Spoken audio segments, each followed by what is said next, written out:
Welcome to the 2021 Munich Motor Show.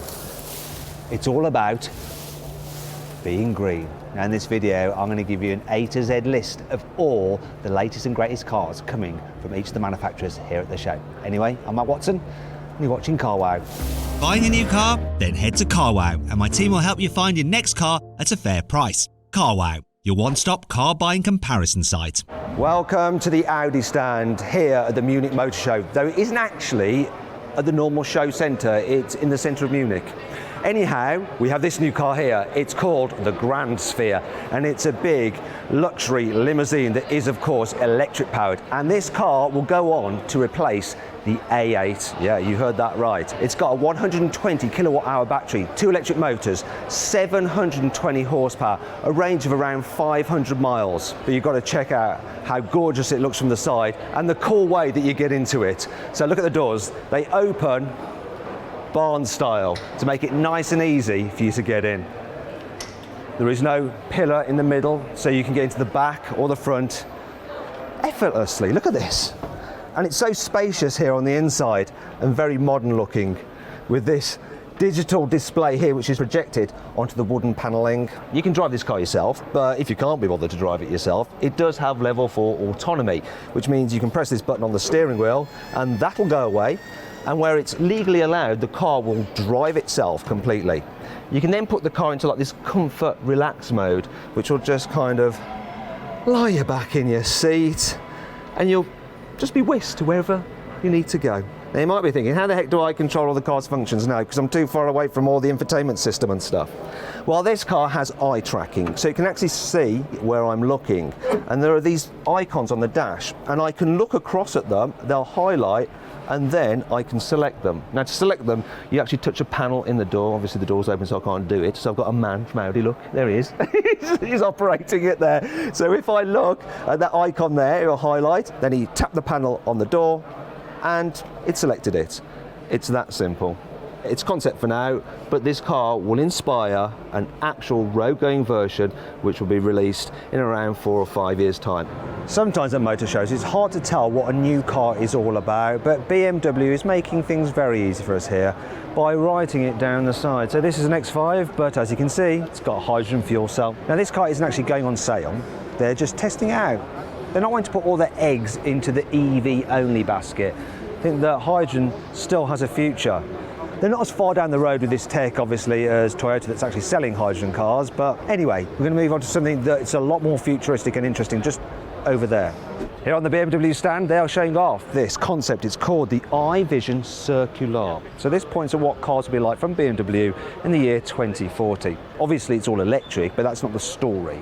It's about sustainability. So everything on this car can be recycled or has come from recycled sources. And when you recycle the parts on the car, you don't just use them for like Coke cans or something like that. They can actually be used to build other cars. So when a car dies, it gives life to another car. Let me talk you through how they achieve that.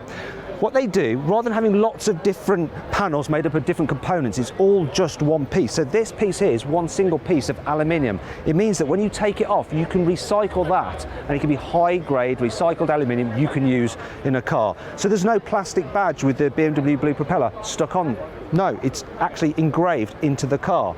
So you don't have to worry about separating out different materials. Here at the front, you've got this kidney grille effect. Obviously there's not the lights, the plastic grille, it's all just a design graphic with the lights actually built in to the glass. So you've got LEDs which can basically do anything that you want them to. You know, they can put different designs and graphics on there. It doesn't matter. Now let's walk around the side. And you'll notice this, look at the tyres. So part of the thing about sustainability, some people are really into it, but others don't care. They just want something that looks cool. And what they've done here is used recycled rubber for the tyres, and they've actually put bits of recycled material into the rubber, and you can see it, and it gives a cool effect rather than just a black tyre. I've got to show you this as well. All the light graphics down the side, once again, all part of the glass. So when you recycle the glass, you're not having to remove different bits and pieces. It's all just one piece. I've got to show you how the doors open. So the man will open the doors for us. It's quite an interesting looking interior. It's sort of retro, but also very futuristic. There's something a bit Art Deco about it, but then something sci-fi. See the patterning on the doors? Looks cool, doesn't it? However, they haven't actually painted it or anything. It's just the way the plastic is molded. It just comes out like that. Then there's this glass here, which has this really cool light effect on it.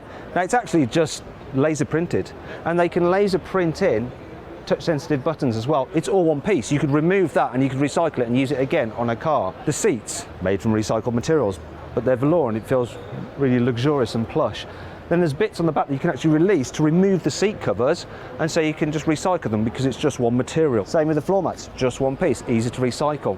The steering wheel is really interesting. It's actually laser printed from wood. The door hinges, aluminium, laser printed. Now you probably noticed these things, look, these little bits about the place. Those are the bolts which hold the different pieces together. So normally with a car you would have different materials like layered onto one another. So you'd have, for a steering wheel, you would have a metal rim, then you'd have some foam around it, and then you would have the leather around that. And so it's really hard to separate when you're trying to recycle the car. There's none of that. You just separate out the materials by undoing these bolts, and then you've got the individual materials which can then be recycled really easily. This big glass piece on the dash, once again laser printed. There's a light in it and it just refracts through it, creating that effect. The space you got in there, right? Same size as a 5 Series, whereas on the outside it's the same size as an i3. This is effectively the i3 of the future, and it's sustainable. Cupra has just revealed this. It's called the Urban Rebel. Yeah, silly name requires silly voice. But it's not a silly car. It's an electric racing car concept. Single electric motor at the back, produces up to 430 horsepower, 0 to 60 in around 3 seconds. But what does it mean? Because it's just concept for now. Well, this design will actually inspire future sporty electric cars from Cupra from around 2025, and they'll have this sort of silhouette. Some of the features they won't have, which are on this though, like these tyre shredding hubcaps, they'd be illegal. That massive front splitter, that just get ground out over speed humps in town. Big roof scoop, a huge rear spoiler with the old gooseneck effect, a bit like you have on the Porsche 911 GT3. You won't be getting those, or maybe the crazy big diffuser at the back. But the general idea is there.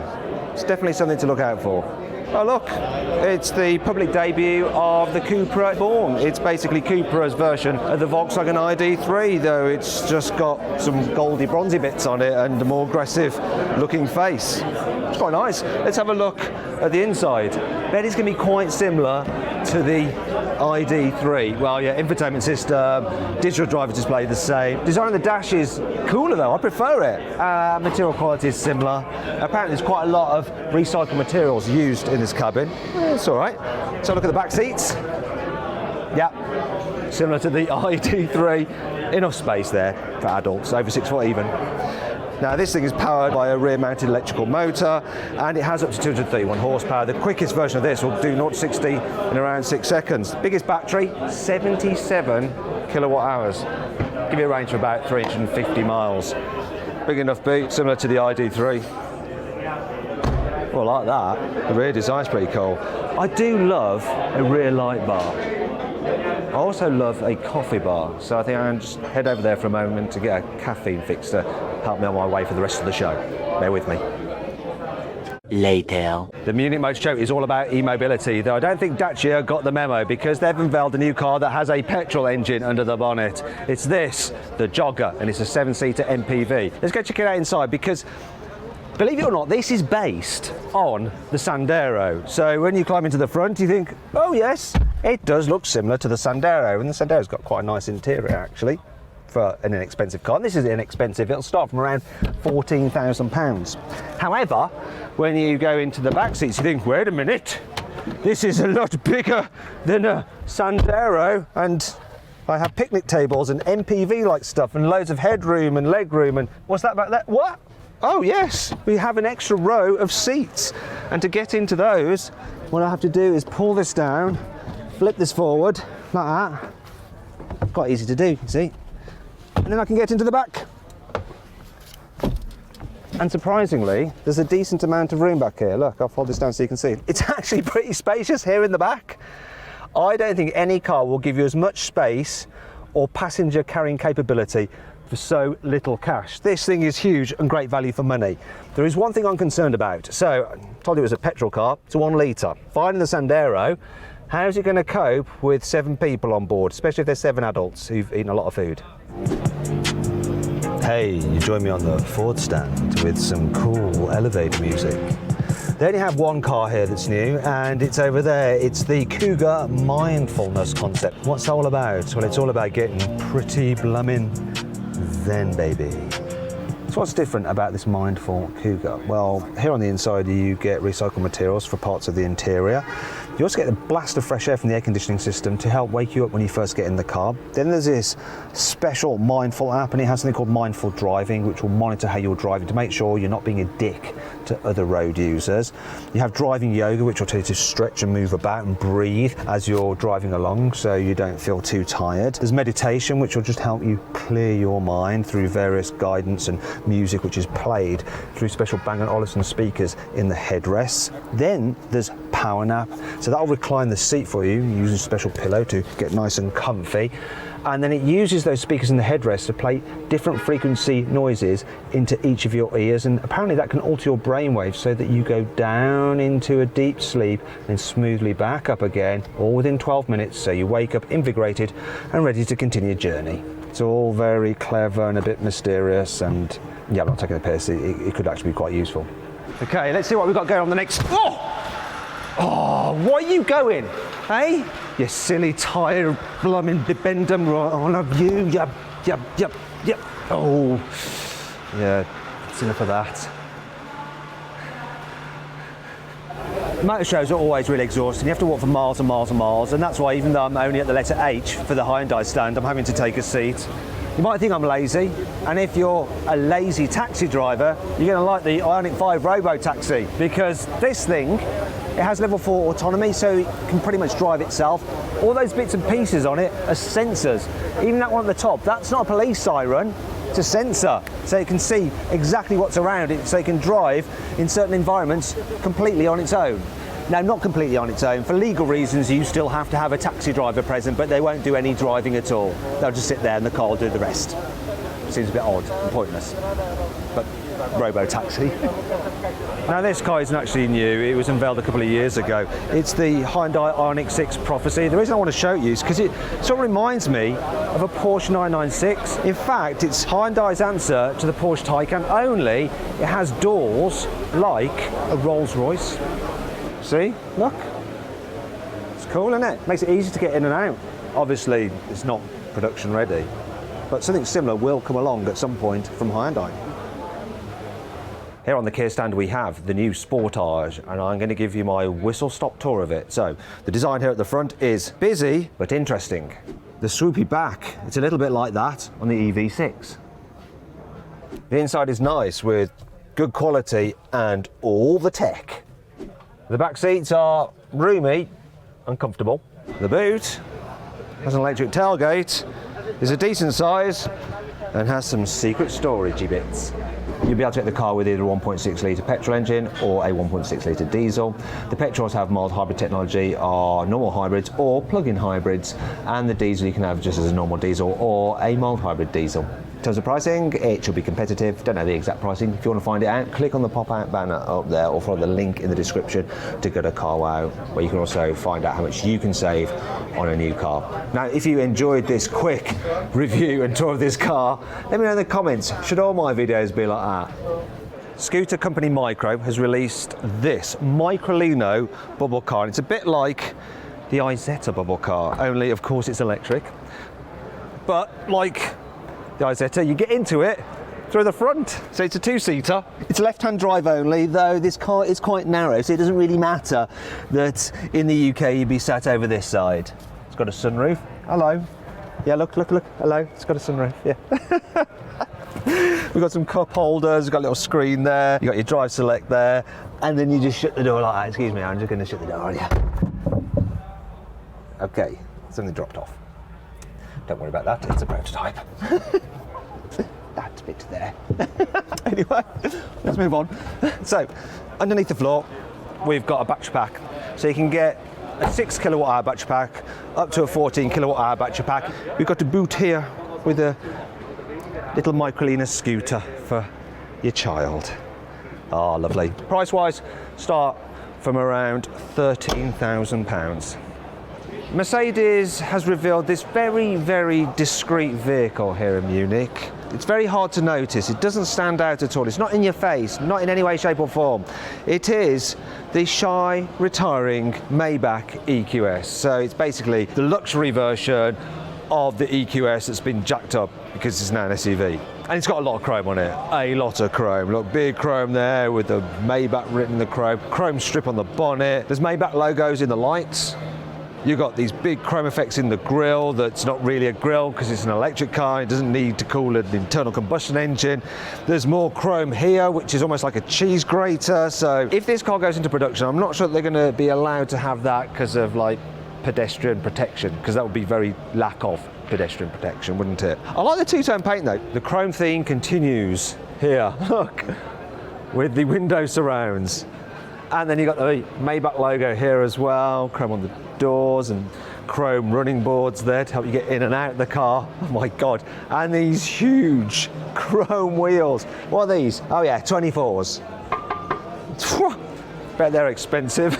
Here at the back there is even more chromage. Chrome up here on the roof spoiler. Chrome here running the full width of the car. I really like these thin lights actually. Very, very cool. Chrome badging, chrome strippage, and then the cheese grater here at the back as well, just so you can do damage to people by reversing into them as well as driving forwards into them. Underneath the skin, this car is based on Mercedes' large electric car platform. So it gets a huge battery, over 100 kilowatt hours. Apparently the range from this thing will be over 370 miles. It'll have dual electric motors, so it has four-wheel drive and well over 400 horsepower, so it's got plenty of performance. What's going on here? What have they done to the G-Class? It's the EQG. It's electric. That's why it's got this funny LED grille. No V8 engine under this bonnet. Instead, what we've got is 4 electric motors, one powering each wheel. So you've got all-wheel drive. Perfect traction for off-road. Control the traction at each corner. Thankfully, it's still built on the G-Class's ladder frame chassis. So it's not like the electric architecture underneath that you get in the EQS and the Maybach EQS. It's still a proper G, just electric. I like it. A couple of other things I'm going to show you on this car. So look, you've got these LED lights here on the door mirrors and LED lights here on the roof rack. Plus, check out those wheels. These wheels are epic. I love the design of these wheels. It'd be terrible if you curbed them though. Then there's something in the back, look at this. You come in. Oh, we're going to come. We're not just going to cut to it. Instead of your spare wheel, you have, I imagine, your charging cables in there. I'm imagining because no one's told me. I hope I'm right. If I'm not, let me know in the comments. Maybe it's something else. Right, enough of the concept cars. Here's a real production car ready to go on sale, the new EQE 350. So it's the smaller version of the EQS. It's quite interesting because the EQS's design looks a little bit blobby, but somehow it just works a little bit better with this smaller EQE. You've still got a similar kind of grill not grill thing with the Mercedes stars in it like that, and you got to check out the little wheels because they've also got the Mercedes star on them. That is a really cool design. Mercedes are doing some good wheels at the moment, you know. Let's check it out inside. Here on the inside it's more or less identical to the EQS in terms of the design, the fit and finish. Yeah, it's nice. I like the two-tone effect. Quite like what they've done once again with the dash though, and the little Mercedes stars. Wait a minute. I'm not sure about the quality of that. So the thing with Mercedes, some of it looks really good and expensive, then other bits like these stalks are just cheap and nasty and like from some budget car. Sorry Mercedes, don't hate me. Oh look, we have an electric version of the GLB called the EQB, of course. This one's the 350, so it's got a 292 horsepower motor, it's got all-wheel drive, and it's based on the same platform as the GLB, but they've electrified it with motor and a 66 kilowatt hour battery pack.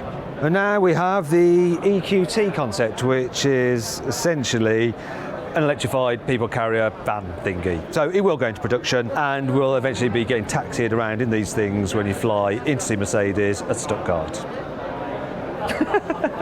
Yay. Oh my God, I found something really rare here on the Mercedes stand. It's a new car that isn't electric powered.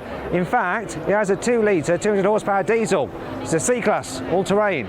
It's like a jacked up C-Class with cladding around the wheels. It's basically their version of the Audi A4 all-road, but we won't be getting it in the UK. To finish on the Mercedes stand, I thought I'd leave you with this, Project One. It's not a world debut, it's just cool. Here on the mini stand, there is just one new car, and it is a complete and utter one-off. It's the Strip by Paul Smith. Now, Paul Smith has long had an association with designing minis, but with this one, rather than being more showy, it's actually less showy in a way, because it's super stripped down, hence the name. So there's no paint on the metal. In fact, look at the blemishes. That's how the metal leaves the factory. They just lacquered it so it doesn't rust. These panels here, they just bolt on and off. Look, you can see the exposed bolts, though they've highlighted them in high visibility yellow. The back, the lower part of the bumper, look at that, that's just plastic, it's 3D printed. Same with the bumper at the front. The idea is if you prang it and you're young, you've got a 3D printer, you just print your own replacement part and put it on. You look inside, there's no like trim over the dash, it's just cork. The door handles are just ropes and there's no central infotainment system. There's just a place where you put your mobile phone. It's all about sustainability and simplicity and being able to just repair the car yourself. It's based on a Mini electric. There is actually another Mini here in Munich, though it's not on the Mini stand, it's on the BMW stand, and this is it. It's the Vision Urbanaut. You can only tell it's a Mini because it says it on those turquoise wheels. So this is sort of like a camper van, and it's autonomous, and it has 3 different modes. So one mode is chill, where basically you can just sit in the back, relax, and the car drive itself. Another one is called Wanderlust, where you drive the car yourself, and then the final one is called Vibe, where the interior opens up to create as much space as possible so you can have all your friends inside for a party. Obviously, if everyone's vaccinated and you've all got your COVID masks on, you know it is. Nightmare. This is the Porsche Mission R, and it's a really cool looking thing, isn't it? It's actually just a concept, and it's a racing car, but it's designed to show that electric cars can be used for racing, and it can be done sustainably and in a fun way. Now, this car has 2 electric motors. They put out 1,088 horsepower. Top speed is over 190 miles an hour. It's got the very latest electric tech on it, so a 900-volt electrical system. But what does all this mean to you or me? Well, some of the tech used on this car could eventually wind up on the 911 hybrid. It's not often you get a new car brand launched at Motor Show, but here in Munich we have the new brand called Aura. Now, it's not anything to do with the singer Rita Ora. Instead, it's owned by Great Wall Motors of China. Here we have their new 03. It's basically a Tesla Model 3 rival. So you've got dual electric motors, one at the front, one at the back. Combined 400 horsepower, so it should be pretty quick. It's got a big battery as well. I think it's about 80 kilowatt hours, and that gives you a range of about 280 miles. Looks quite cool on the inside. Let's see if we can get in. Can we go inside to have a look? Can we go inside to have a look? Man says no. He wasn't sure. He's sure that I can't. Anyway, have a look through the window. Aura is showing off another new car. It's this. It's the 02. They call them the 02 Cat and the 03 Cat. I don't know why that is. Anyway, this is like an alternative to a Hyundai Kona electric or a Kia e-Niro. Front wheel drive, single electric motor, 170 horsepower, a battery capacity of 63 kilowatt hours, gives you a range of about 250 miles. This and the 03 are coming to the UK. Now let's see if we can actually get inside this car. Hey, so this car was open and there's no man to tell me I couldn't get in it. It's actually quite nice in here. So you've got soft touch materials on the door tops and this leatherette on the dash. The design is pretty cool. You've got this huge screen here. Steering wheel reminds me of that in a Mini, as do the toggle switches. Feels quite spacious though, unlike a Mini. It's nothing like a Mini here in the back because there's actually room for human beings. It's actually not bad. Look at that. Let's see if they've even left the boot open. Come on, have they? Come on, let me in. Oh yes.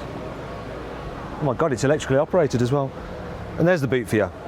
And a man emerging from the rear where I was just sat. That's a bit of a mind bender, isn't it? I think that 02 is a little bit boring. You can get a hot hatch version. Well, you will be able to. This is just a concept for now, but it's got big rear wing, it's got bling alloys, front splitter. It's basically a John Cooper Works version. It does have a bit of the Mini John Cooper Works about it, doesn't it? Now, I'm not sure what this scoop is for, the rear wheel arch, because it's electric and the motor's at the front, so that's all fake. Anyway, here on the Renault stand we have the all-new Megane, but the big news is that this generation Megane will be all electric. There will be no internal combustion engine version at all. It's front wheel drive still, like the old car, and you can have 2 electric motors, so there's either a 130 horsepower one or a 218 horsepower one. There's also 2 battery choices. You can have 40 kilowatt hours, which will give you a range of up to 180 miles, or a 60 kilowatt hour, which will give you a range of up to 280 miles. In terms of charging, find a fast charger. You can get up to 130 kilowatt charging rate, so that will allow you to put on about 200 miles of range in just 30 minutes. If you're charging at home using AC, it will charge 3-phase, so 22 kilowatts, which will give you 50 miles of range in half an hour. Anyway, let's have a look at the inside. I'll tell you what, this feels like a big leap forward over the previous generation Megane. I mean, check out the screens here. It's nice, and the screens, they're not running some kind of Renault system, they're just using Google, which means it should work. Very easy if you've got an Android phone like me.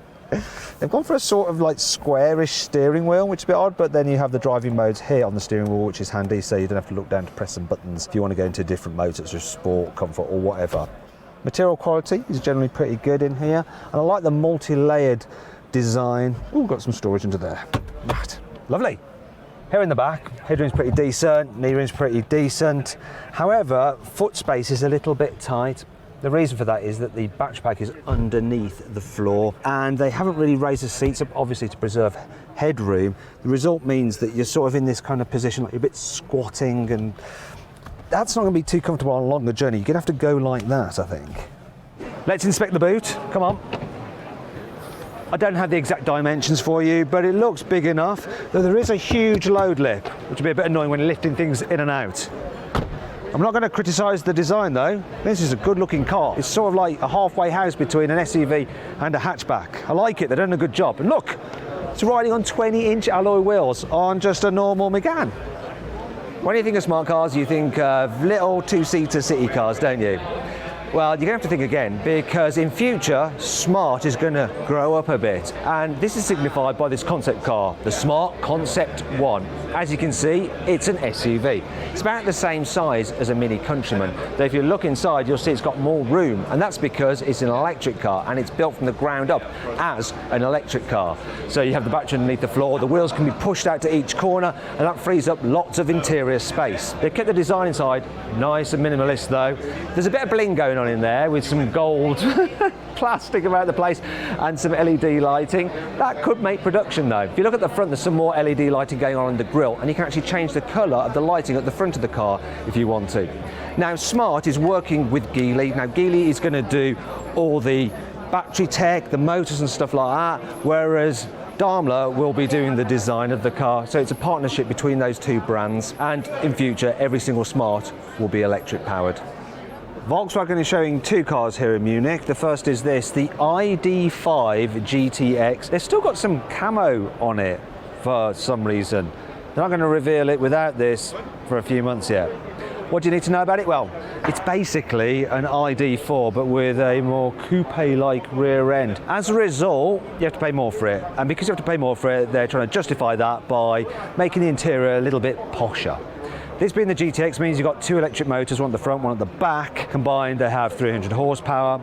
Battery pack is quite a large one. It's 77 kilowatt hours, should give you a range around 250 miles. The really exciting car though on the Volkswagen stand is over there. Here it is then, probably the biggest news of the Munich Motor Show. It's the Volkswagen ID Life, a complete surprise. No one knew that this was happening, well, apart from people working at Volkswagen. What this hints at is the forthcoming ID2. So look at the shape of this, and that's what it's going to look like. Effectively, if the ID3 is like the electric version of the Golf, this will be the electric version of the Polo. It's a really cool car, and it's all about sustainability. So the outside, it's composite material, it's not metal, and there's no paint on it. Instead, it's got flecks of wood or something that gives it this weird colour. Here on the bonnet, it's got fabric padded area, obviously good for pedestrian protection. You can unzip that, and then you've got storage. Underneath there is your electric motor. So 234 horsepower, 0 to 60, 6.9 seconds. So it's going to be pretty zippy, this. It's the first front-wheel drive car from Volkswagen using their new electric car platform. They're normally rear-wheel drive or all-wheel drive. It's still the similar architecture though. Battery capacity in this car, it's around 50 kilowatt hours, give you a range of 250 miles on a full charge. And it's quite chunky, SUV-like, isn't it? The inside of this car is absolutely mental. It is pretty concept car-y, such as the yoke steering wheel. Yeah, eat your heart out, Tesla. And you've got some like illuminated displays on it as well. Then you've got this dash, which is just pure wood, and it's recycled as well. And then you've got your various features for your lights there, which will be touch-sensitive buttons. Now, you're probably thinking, what the heck? You can't see where you're going. You've got this big screen here. That's actually a cinema screen. It's playing a movie. Now, the idea is that you can fold these seats down flat, then you go sit in the back, relax, and watch your film when you're charging your car, or you just want to get out your house because your family's doing your head in. Now, there's some other things in this car which I really like. That really comfy, thick pile carpet. All the materials inside are either made from recycled materials or they're easy to recycle. It's super, super cool. Obviously, this kind of thing isn't going to go into production, but other parts of the car probably will. Whew, finally at the end of the motor show. But I'm going to continue with one last manufacturer, because where there's a will, there is quite literally a way. So WEY is a Chinese car brand, and they're announcing here at the show that they're going to be coming to Europe with a range of cars, including the Coffee 01, which is a plug-in hybrid about the same size as a BMW X5. So it looks like they've outgrilled BMW here.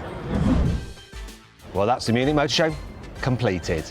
Now, you might be wondering why brands such as Jaguar Land Rover, Toyota, Nissan, Volvo, and quite a lot of others weren't actually included on my list. It's because they either didn't have a world debut or they simply didn't attend the event.